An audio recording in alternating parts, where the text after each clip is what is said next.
Merci de rester fidèle à l'ORTM, les 13h à Oukrala dans la région de Sikasso, même heure à Tomignan dans la région de San.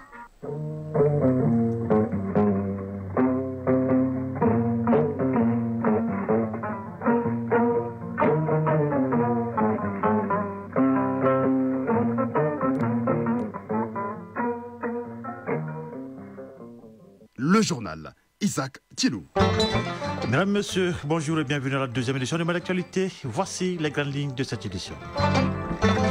6 villages de cette localité, la localité de Tchorbougou, bénéficient d'un projet de restauration des terres agricoles dégradées. Une initiative cofinancée par le gouvernement du Mali, la coopération allemande, le projet PASOL et ASIC. L'objectif est d'améliorer la production agricole. Awadama Koulibaly nous en dira plus. Le ministère de l'artisanat, de la culture, de l'hôtellerie et de l'industrie hôtelière et du tourisme a lancé officiellement le programme Les Maliens visitent le Mali. Il s'agit de lancer le tourisme intérieur en mettant en lumière les sites emblématiques, le savoir-faire de nos artisans et les traditions culturelles à travers le pays. Du sport en sera question dans cette édition. Fabou Dioté nous parlera de la Coupe du Mali de handball qui démarre demain et les compétitions africaines des clubs. Il en sera question et bien d'autres nouvelles. La culture, c'est ça dans la fin du journal. Baba Najim Sissé nous fera découvrir Barka Al-Jawaj Koy et dit Barka Jam, cet homme qui a inspiré plus d'un à travers ses talents chorégraphiques en matière de ballet. Barkan Jam est donc un témoin des années glorieuses de la région de Tombouctou lors des biennales artistiques et culturels. Voilà pour le titre. Je le disais, Jiri donc a marqué le début d'une aventure d'envergure, j'allais dire, et d'avenir dans la commune rurale de Tchorbougou, dans le cercle de Koulokani, région de Koulikoro. 6 villages de cette localité bénéficient du projet de restauration des terres agricoles dégradées. Une initiative cofinancée par le gouvernement du Mali, la coopération allemande, le projet PASOL et ASIC. Eh bien, l'objectif est d'améliorer la production agricole, la sécurité alimentaire et nutritionnelle des petites exploitation agricole familiale. Hawadama Koulibaly et Abla Diarra étaient au lancement de ce programme dans la mairie de Tchorbougou. Autrefois, à vue d'œil, le Belédougou du nord au sud se fondait dans la nature. Aujourd'hui, la réalité est tout autre. La couverture végétale se dégrade à un rythme inquiétant. Les changements climatiques et les pressions anthropiques passent par là. Cela entraîne entre autres la dégradation continue des ressources naturelles et la disparition effrénée des arbres, garant de la sécurité alimentaire et financière des habitants. Kassoum Traoré et Kafouné Diarra travaillent la terre dans cette localité. Les changements climatiques appauvrissent nos terres et nous empêchent de pratiquer l'élevage. Nos productions ne sont pas nutritives et la qualité est insuffisante. Le projet va apporter un grand changement dans nos habitudes. Jadis, nous produisons du Sumbala à partir de nos propres parkia Biglobosa, le Néré. En ce moment, il n'y a pas un seul de cet arbre dans nos champs. Nous sémons maintenant l'Andasonia digitata, le baobab. Nous utilisons tout de cet arbre. Quand il commence à donner des feuilles, cela nous soulage beaucoup en cuisine. Les enfants adorent la sauce de feuilles de baobab avec du thau. Le projet qui redonne espoir à la population s'étend sur 18 mois. Après 2 mois de mise en œuvre, les activités s'élargissent, notamment autour des technologies de gestion intégrée des espaces agro-silvo-pastoraux. Sidiki Dambélé, président de l'ONG ASIC. On a commencé par l'agroforesterie, c'est l'association des arbres et des cultures. Il y a la production des espèces fourragères, il y a la RNA, la régénération naturelle assistée, les banques alimentaires, ça c'est en direction avec les femmes au niveau des périmètres maraîchers. Joseph Diarra, coordinateur régional du PAESOL. Le choix porté sur la commune de Tchorbougou témoigne de ses potentialités agricoles et de son importance dans sa contribution au développement rural. Au total, 133 petites exploitations agricoles familiales des villages de Bamambougou, Djalan, Dassombougou, Kaneguebougou, Sirado et Ntchorbougou bénéficient du projet. Moussa Diarra, maire de la commune rurale de Tchorbougou. Les bénéficiaires directs sont estimés à 7 383 personnes, dont 3 588 hommes et 3 795 femmes, correspondant à la population des 6 villages sélectionnés. Avec le soutien conjoint du gouvernement du Mali, de la coopération allemande, du PAESOL et de l'ONG ASIC, environ 164 millions de francs CFA sont injectés dans ce programme de gestion durable des écosystèmes. Sur tout autre plan, ici, les plus belles destinations touristiques du Mali étaient à découvrir par les Maliens eux-mêmes.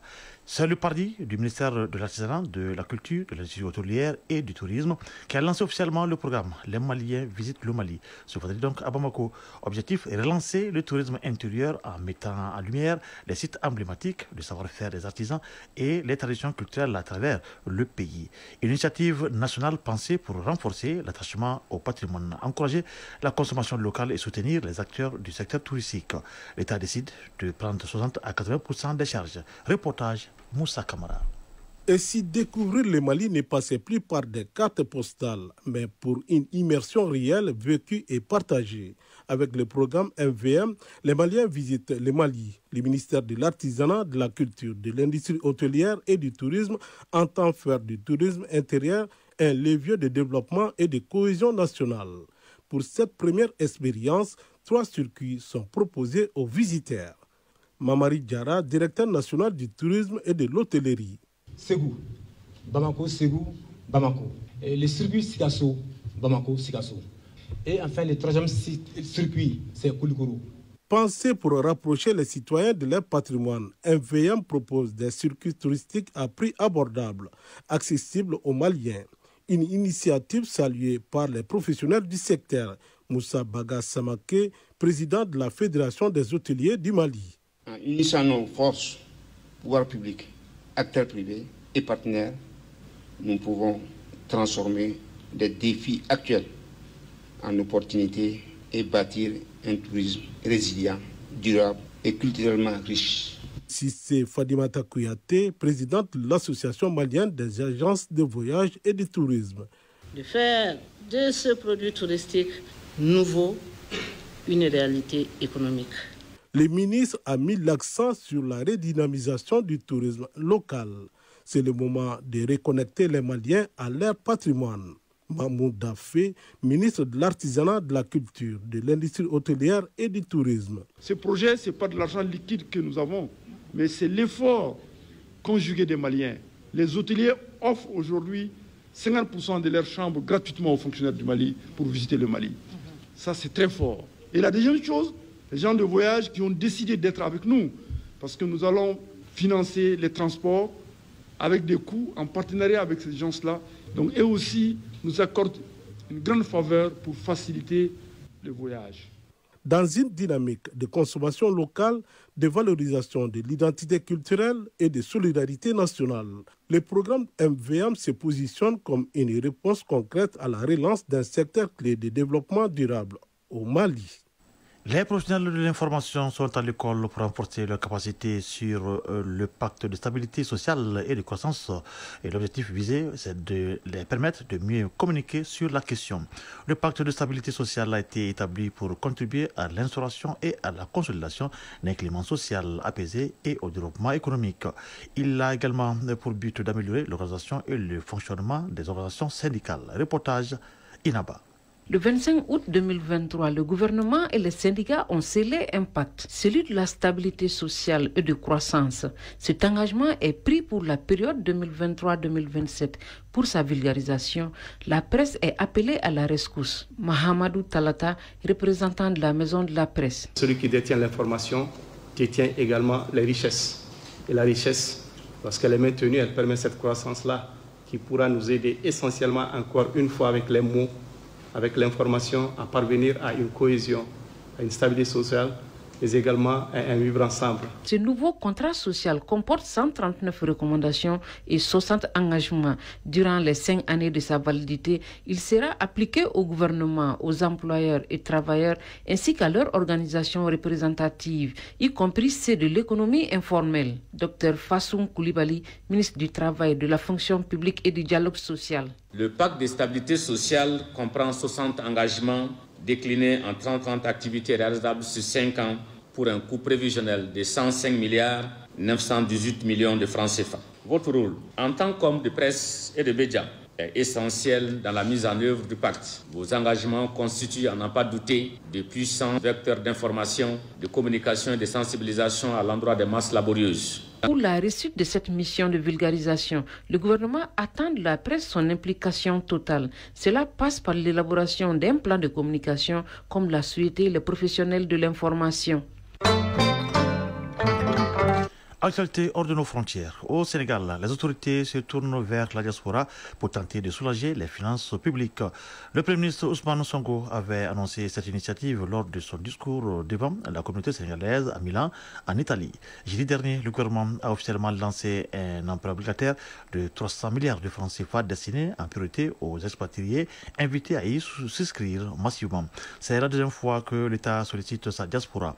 En 2019, un emprunt similaire avait permis de financer des programmes de logements sociaux. En Guinée, les électeurs sont appelés aux urnes demain pour se prononcer sur la nouvelle constitution. Il s'agit du premier scrutin organisé par les autorités de transition, une étape décisive vers un retour à l'ordre constitutionnel. Pour superviser le processus, l'Union africaine et la CEDEAO ont dépêché des missions d'observation.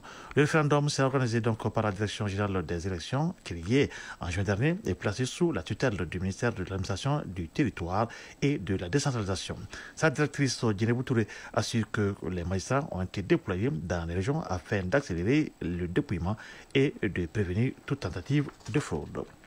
Au Soudan, une attaque de drone a fait au moins 75 morts hier dans une mosquée située près d'El Fazer, capitale du Darfour, selon un groupe d'aide locale. Le bilan encore provisoire pourrait s'alourdir. L'assaut a été attribué aux forces de soutien rapide qui mènent une offensive pour déloger l'armée soudanaise de cette ville stratégique. Les paramilitaires sont accusés de viser délibérément les rassemblements civils afin d'instaurer un climat de terreur et reprochant aux habitants d'El Fazer leur proximité supposée avec l'armée irrégulière. Et puis aux États-Unis, un procureur fédéral a présenté sa démission hier après avoir subi d'intenses pressions de la part du président Donald Trump. Bien, à l'origine de cette décision, son refus d'engager des poursuites contre certains adversaires politiques du chef de l'État. Le magistrat avait notamment estimé qu'il n'existait pas de preuves suffisantes pour lancer des procédures de fraude visant la procédure générale de l'État de New York, connue du moins pour être l'une des critiques les plus virulentes de Donald Trump. Les médias américains rappellent qu'il était déjà opposé en 2017 et à la volonté présidentielle de poursuivre l'ancien directeur du FBI, James Comey, également en froid avec la Maison-Blanche.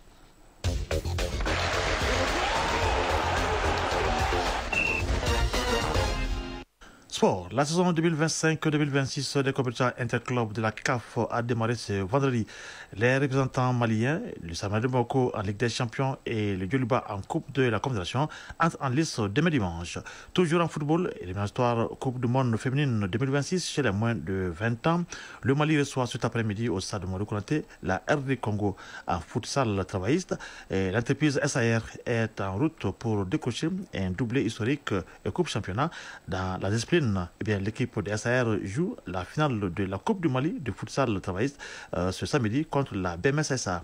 Et puis, l'édition 2025 de la Coupe du Mali de handball démarre ce samedi et par la réunion technique au siège de la Fédération malienne de handball 6 au stade Mamadou Konaté. Le développement de la qualité sportive, c'est avec Famour Durté.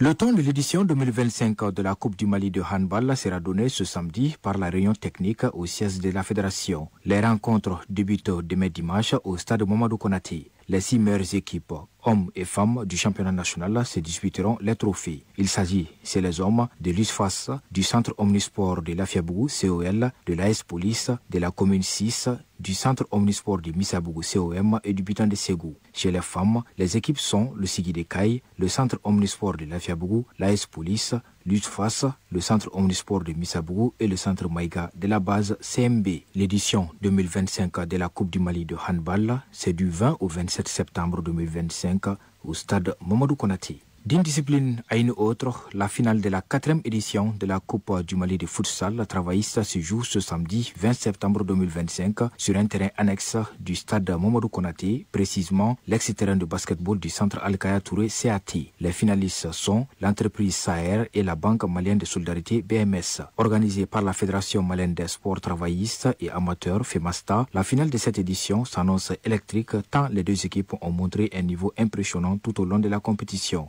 La BMS tentera de faire déjouer les plans d'une équipe de Saher qui a conquis le titre du championnat national 2025 il y a de cela quelques jours. En marge de la finale, la FEMASTA procédera à la remise officielle du trophée des champions du Mali 2025 à l'équipe de Saher. Rendez-vous donc ce 20 septembre 2025 à côté du stade Mamadou Konaté sur l'ancien terrain de basketball du centre Al-Kaya Touré pour la finale de la 4e édition de la Coupe du Mali de futsal travailliste entre l'entreprise Saher et la BMS SA à partir de 16h. Toujours en football, mais cette fois à 11 et sur le rectangle vert dans le cadre du deuxième tour des éliminatoires de la Coupe du monde féminine 2026. Chez les moins de 20 ans, l'équipe nationale du Mali affronte la République démocratique du Congo ce samedi 20 septembre à 16h au stade Mamadou Konaté. Une double confrontation déterminante pour la suite de la campagne qualificative. Maliennes et Congolaises chercheront à prendre un avantage dès le premier acte pour aborder le match retour dans les meilleures conditions. La 12e édition du mondial féminin de football chez les moins de 20 ans aura lieu en Pologne du 5 au 27 septembre 2026. Elle regroupera 24 sélections, dont 4 provenant d'Afrique. Pas moins de 38 sélections africaines sont en lice pour décrocher ces 4 places attendues via des éliminatoires qui se tiendront en 4 tours à élimination directe sous forme de match aller-retour. Démarrage ce vendredi des tours préliminaires des compétitions interclubs de la CAF. Les décadors du football malien, le Stade malien de Bamako et le Djoloba AC sont en déplacement pour disputer les matchs allés du premier tour préliminaire. En Ligue des Champions, le Stade malien de Bamako est au Cameroun pour jouer contre l'AS Tempête Mokaf de la République centrafricaine, tandis que le Djoloba AC se trouve au Nigeria pour défier Abia Warriors en Coupe de la Confédération. Les deux rencontres sont programmées pour ce dimanche 21 septembre 2025, respectivement à 14h et 15h GMT. 3 rencontres ont été disputées ce vendredi en Ligue des Champions. En Coupe CAF, 4 matchs se sont joués hier vendredi. Ce samedi, en Ligue des Champions, 13 rencontres sont au programme. Quelques affiches sont intéressantes comme Al-Hilal de Benghazi contre Orea AC de Guinée, Raimo FC du Burkina Faso contre AS Manga Sport du Gabon, Gaborone United du Botswana face au Simba Sporting Club de Tanzanie et Colombo FC du Cameroun contre Jaraf du Sénégal. En Coupe de la Confédération, 10 matchs sont à l'affiche ce samedi. Le reste des matchs du premier tour aller dans les 2 compétitions se jouent dimanche 21 septembre 2025. Les rencontres retour se joueront la semaine prochaine. Page Mali Culture 2025. Le cercle de Diré, dans la région de Tombouctou, est un véritable réservoir d'acteurs culturels qui s'engagent au rayonnement du secteur artistique et culturel. Parmi ceux-ci, Barka Adjawakoy, dit Barka Djam, a inspiré donc plus d'un à travers son talent chorégraphique en matière de ballet. Témoin des années glorieuses de la région de Tombouctou lors des biennales artistiques et culturels, Barka Djam continue de veiller sur la jeune génération pour que l'art et la culture ne meurent pas dans le cercle. Reportage Najim Papasisi. Fruit des semaines locales des années 80, du haut de ses 70 ans, Barka Adjawakoy, affectueusement surnommé Barka Djam, aura tout donné pour le rayonnement du cercle de Diré sur le plan artistique et culturel. Le ballet n'a aucun secret pour ce compositeur chorégraphique de référence qui a côtoyé des grandes icônes de l'orchestre de Tombouctou, le Mystère Jazz. Barka Adjawakoy, acteur culturel. J'étais acteur de ballet. Je suis acteur de chœur. De 80 à 2021 que je commence à être responsable. C'est avec Hermani que je suis devenu responsable. Il est mon directeur de troupe, il est le compositeur, il est tout. Jusqu'en 2017 que j'ai laissé le bien. J'étais malade, donc je suis obligé de laisser. Sinon, Hermani m'a fait appel plusieurs fois.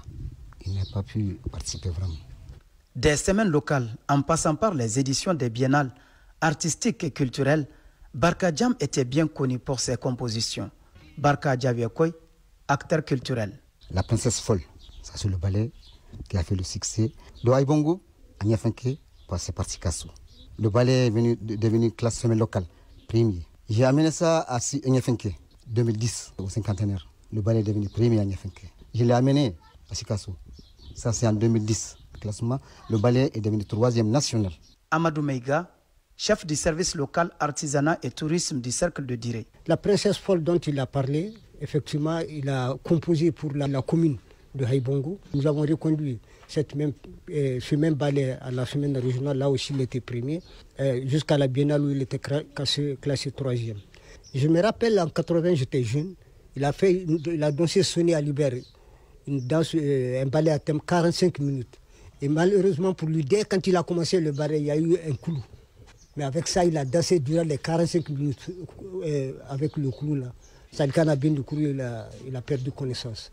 Malgré sa retraite et son âge, M. Adjabiakoy continue de partager son expérience avec la jeune génération. Draman Ousmane Tandina, chef service local de la culture de Diré. C'est vraiment une chance pour nous et nous continuons toujours à vraiment magnifier cette chance que Dieu nous a donnée. Ce n'est pas donné à n'importe qui. J'ai eu la chance de faire ma première semaine locale cette année et on a jugé nécessaire qu'on ne peut pas se passer de lui, vraiment. À Diré, le dynamisme culturel s'exprime à travers des artistes investis, aussi bien dans les traditions musicales que dans le courant contemporain.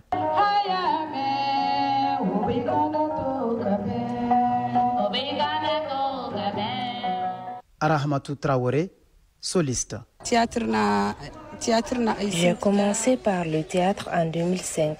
Depuis lors, chaque jour, ma passion pour ma culture s'agrandit. Ça m'a donné de l'expérience et m'a ouvert l'esprit en matière de musique de façon générale.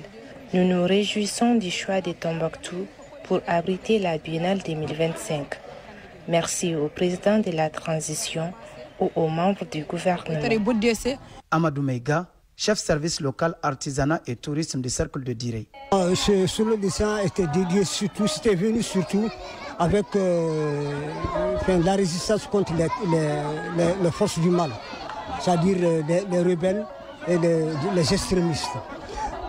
Et surtout avec l'attaque du bateau. Parce que si vous avez suivi, elle dit ce jeudi, alors Kamisan Diali d'une bateau. Elle veut parler de la bravoure des femmes. Bien sûr que le bateau a été abîmé, il y a beaucoup de morts, mais quand même il y a la résistance et les populations qui se sont battues pour que le drame ne se produise pas en fait. Mais malheureusement, quand même, malgré les efforts, ça a été vraiment une catastrophe et il y a eu beaucoup de morts. Convaincus que l'art et la culture sont des leviers de développement local, les autorités de Diré intensifient les rencontres avec des acteurs culturels tout en valorisant leur potentiel. Amadou Dramé, 3e adjoint au maire de la commune urbaine de Diré. Ce sont les mêmes, c'est ce que nous vivons au niveau de Diré. C'est vraiment des messages que les jeunes ont toujours appris auprès de leurs parents et des grands-parents. Et ce qui est sûr et certain, c'est ce qu'on vient d'apprendre maintenant, ça reflète la culture, la cohésion entre les gens. Et surtout, nous sommes dans un contexte vraiment d'insécurité. Et ces jeunes-là maintenant sont en train de lancer vraiment un appel afin que vraiment qu'on puisse se retrouver et puis qu'on puisse vraiment finir avec cette insécurité-là. Lieutenant-colonel Abdoulaye Traoré, préfet du cercle de Diré. Comme l'a dit le président de la transition, année de la culture. Et aujourd'hui à Diré, nous sommes en train de pérenniser ça, de montrer au monde entier qu'effectivement, la culture, c'est le socle du développement. La culture, c'est la cohésion sociale. La culture, c'est la charpente même de l'économie locale. Ici, ces jeunes, je leur dis de pérenniser ces acquis. Ces jeunes, je leur dis de continuer à travailler parce qu'ils ont reçu de leurs grands-parents. Et c'est de génération en génération. Donc c'est une tradition qui a été léguée à ces jeunes et je pense qu'ils doivent tenir le flambeau et pouvoir remettre maintenant ce flambeau un jour à leur progéniture. Et c'est ainsi que nous allons maintenir la culture du terroir. Le cercle de Diré prouve ainsi son engagement à accompagner cette année dédiée à la culture par les hautes autorités de la transition. Le bureau du préfet l'atteste avec les honneurs qui lui sont rendus en longueur de jour par des jeunes artistes du cercle, avec des objets symboliques de valeur qui retracent l'architecture de la région et du cercle de Diré. Tombouctou Najim Baba Sissé Maouloud Tandina pour l'ORTM. Voilà, sur cette note culturelle, ça c'est ce journal pendant que les 13h passées de 25 minutes à Nonsombourg dans le secteur de Kolokani et à Bodogo dans le secteur de Yamfolila. Un journal d'actualité présenté par Isaac Tchenou avec la communauté technique de Absi Taouré, mise en ligne Badji Touré, réalisation de la Man Sanogo. Et merci à Ousmane Dao pour la suite de cette édition. Le programme se poursuit tout à l'heure. Les informations sur le temps. Eh bien, pour m'en parler, je vous souhaite de passer un excellent moment en compagnie de Radio Mali. Au revoir.